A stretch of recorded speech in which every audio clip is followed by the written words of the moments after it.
L'été a été agité au Royaume-Uni.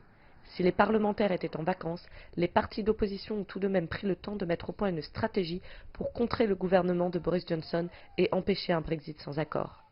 C'était sans compter sur l'annonce choc du Premier ministre.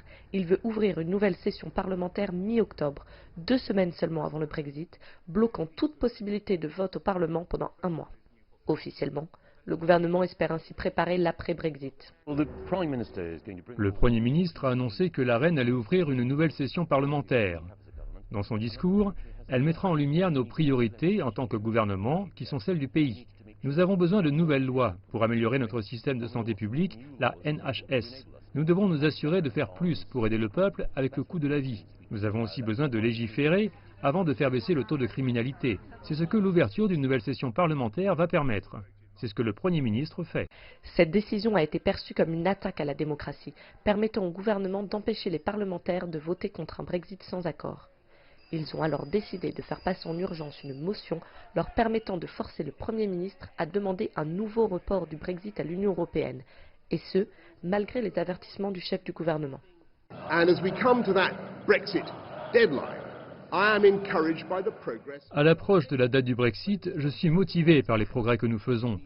Mais s'il y a bien une chose qui peut nous pénaliser dans les discussions avec Bruxelles, c'est si l'Union européenne pense que les parlementaires pourraient trouver un moyen d'annuler le référendum ou qu'ils pourraient voter avec l'opposition menée par Jeremy Corbyn pour un nouveau report inutile.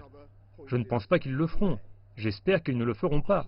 Mais s'ils le font, ils vont couper l'herbe sous le pied au Royaume-Uni et rendre toute future négociation impossible. Boris Johnson n'a pas réussi à rallier les députés à sa cause et a même perdu sa majorité parlementaire. En désespoir de cause, il s'est résigné à demander des élections générales le 15 octobre. Mais les parlementaires s'interrogent sur cette supposée concession. La vérité est que le Premier ministre est maintenant désespéré. Il a besoin d'une élection pour en finir avec les discussions et les procédés du Parlement. Il a besoin d'une élection générale avant le 31 octobre. Et il va baser toute sa campagne en expliquant qu'il avait un plan fantastique pour obtenir un accord parfait pour ce pays, mais que celui-ci a été contrecarré, bloqué par de méchants politiciens continentaux et des parlementaires britanniques n'ayant aucun sens du vrai intérêt national.